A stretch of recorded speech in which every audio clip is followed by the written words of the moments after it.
Welcome back to Empowered. I'm Elizabeth Namofsky. On today's episode, we're discussing embodying empowerment by discovering your unique abilities. And I've got Kim Shannon here. Now, Kim, before we went to break, you were talking about how, you love the industry because of the whole human interaction and the human factor. I have to ask you, artificial intelligence is coming out right now. How do you feel about that? Well, I think it's going to take a very long time before it's going to be able to take on an active human manager because it relies on a lot of data. And if you go back in financial market history, there wasn't a lot of data retained. And until recently, it was very expensive to store data. And so for that reason, it can't get enough data to bet against us. And the early funds that are attempting to do that have not done that well. So I think it's going to take many, many decades. But the problem is there's always new products. Yes. And it won't have any data on the new products.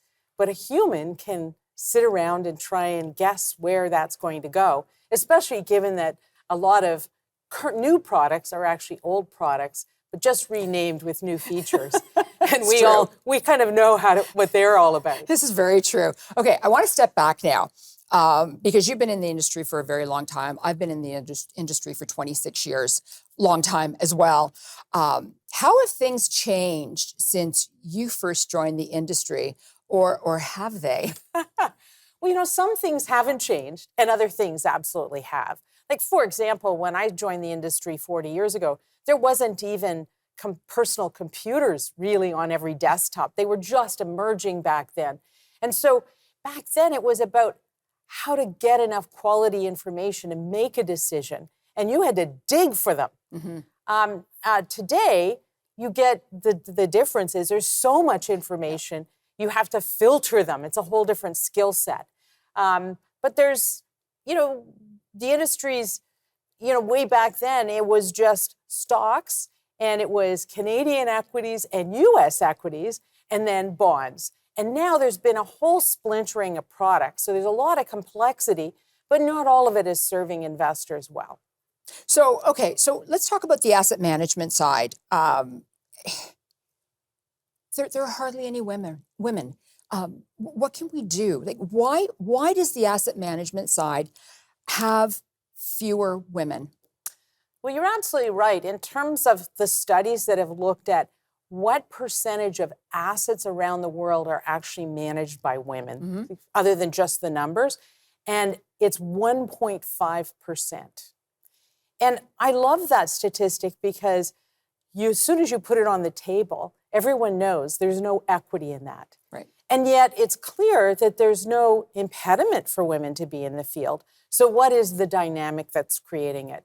But you also have to step aside and say, how many women CEOs of public companies are there? There's a lot of fields where there's a lot of power and money involved, and they tend to have a lack of women, including this industry. And I think one of the major issues is that when there's a lot of intensity, people tend to hire what they know.